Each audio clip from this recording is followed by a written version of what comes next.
और एक बड़ी खबर आपको बता रहे हैं, anti gangster task force police मुख्यालय की टीम ने अजमेर जिले के किशनगढ़ थाना क्षेत्र में बड़ी कार्रवाई की है। एजीटीएफ ने एक ट्रक से झारखंड के रांची से तस्करी कर लाई गई 30 क्विंटल 263 ग्राम अफीम टोडा पोस्ट की खेप पकड़ी है। मौके से पुलिस ने आरोपी ट्रक ड्राइवर राम नारायण बिश्नोई को गिरफ्तार किया है। ये जो मादक पदार्थ जब्त किया गया है, इसकी कीमत अंतर्राष्ट्रीय बाजार में करीब 5 करोड़ रुपए आंकी गई है। हेड कांस्टेबल महेश सोमरा की सूचना पर अजमेर के किशनगढ़ थाना क्षेत्र में कार्रवाई की गई। टीम को सूचना मिली थी कि एक ट्रक में झारखंड से भारी मात्रा में अवैध डोडा पोस्ट तस्करी कर राजस्थान लाया जा रहा है।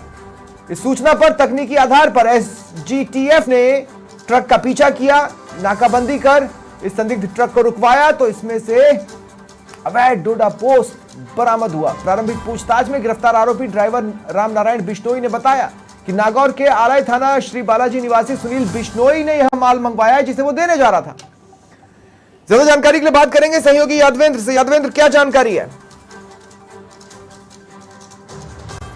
पदार्थों की तस्करी लगातार प्रदेश में बड़े पैमाने पर की जा रही है। इसी कड़ी में एक ट्रक चालक जो कि तस्करी करके झारखंड के रांची से जो है वो मादक पदार्थ जो है वो भर करके लेके आ रहा था। करीब 147 कट्टे जो कि ट्रक के अंदर भरे हुए थे और जैसे ट्रक अजमेर के किशनगढ़ पहुंचता है तो यहाँ पर चूंकि सीआईडी की जो टीम थी, एजीटीएफ की जो टीम थी, उनको सूचना मिली थी कि ये जो तस्कर जो है वो मादक पदार्थ लेकर के अजमेर के तरफ किशनगढ़ की तरफ एंट्री कर चुका है। जिस के बाद पुलिस ने नाकाबंदी करवाई। नाकाबंदी के दौरान जब ट्रक चालक के ट्रक को चेक किया तो उसके अंदर मादक पदार्थ जो है डोडा पोस्ट वो करीब 147 कट्टों में 30 क्विंटल 263 किलो मादक पदार्थ जो है डोडा पोस्ट वो भरा हुआ था। इसी के बाद चूंकि एनडीपीएस एक्ट के तहत आरोपी राम नारायण बिश्नोई को गिरफ्तार कर लिया और उसके जो मादक पदार्थ जो इससे बरामद हुआ उसको भी जब्त कर लिया।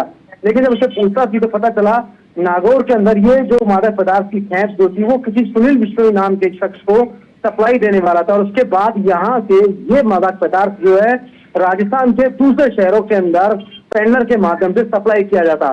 बहरहाल घटनाक्रम के बाद अब एनडीपीएस एक्ट के तहत पुलिस ने मुकदमा दर्ज कर लिया है और उसके बाद अब एजीटीएफ की जो टीम है वो अब इस कड़ी से कड़ी जोड़ते हुए उसे घर तक पहुंचना चाहती है जहां से ये मादक पदार्थ आया था और जहां पर इसकी सप्लाई जो है वो नागौर में की जानी थी। यानी जो शख्स है सुनील बिश्नोई, उसकी तलाश यहाँ पर पुलिस की जो टीम है वो कर रही है।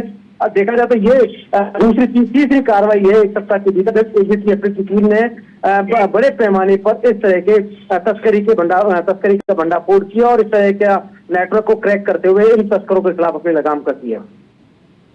क्या किसी गिरोह का नाम सामने आ रहा है?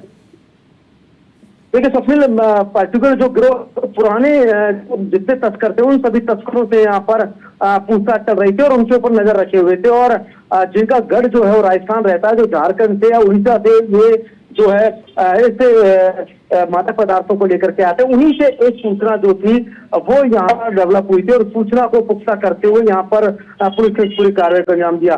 निश्चित तौर पर एक बड़ा नेटवर्क जो है वो राजस्थान के अंदर इस मादक पदार्थ के लिए मादक पदार्थों की सप्लाई को लेकर के काम कर रहा था और बिश्नोई समाज से जुड़ा हुआ पूरा ये था। और देखिए, क्योंकि हमने अमूमन देखा कि बिश्नोई से जुड़े हुए जो तमाम जो लोग थे वो बेसिकली इस मादक पदार्थों की तस्करी में लिप्त हो गए और हमने देखा बाड़मेर में विगत दिनों काफी घटना हुई है, जालोर के अंदर, सांचौर के अंदर, प्रतापगढ़ के अंदर इस तरह के नेटवर्क से जुड़े हुए जो लोग हैं वो तस्करी के अंदर लिप्त हो चुके हैं। ज्यादातर ये लोग कम समय के अंदर बहुत अधिक पैसा कमाना चाहते हैं, ऊंचाइयों पर बढ़ना चाहते हैं और इसी के चलते वो इस धंधे के अंदर लिप्त हो गए। और देखिए, उसके बाद बाहरी राज्यों से किस आड़ में, कभी सब्जी की आड़ में, कभी गेहूं के कट्टों की आड़ में या कभी अन्य सामान की आड़ में या कभी चिप्स के कट्टों की आड़ में इस तरह के जो मादक पदार्थों की सप्लाई करते हैं। तो यहाँ पर एक बड़ी कामयाबी एजीटीएफ तो हाथ लगी और निश्चित तौर पर जब जांच आगे बढ़ेगी उसके बाद इस गिरोह से जुड़े और भी जो लोग हैं, क्योंकि अकेला आदमी राम नारायण बिश्नोई या सुनील बिश्नोई नहीं है, ऐसे निश्चित तौर पर इस तरीके से गैंग के पीछे और भी अन्य लोग जुड़े हुए हैं जिनकी तलाश पुलिस कर रही है। इस पूरे मामले की इन्वेस्टिगेशन कर रहा है। शुक्रिया यादवेंद्र, तमाम जानकारी के लिए आप नजर बनाए रखें।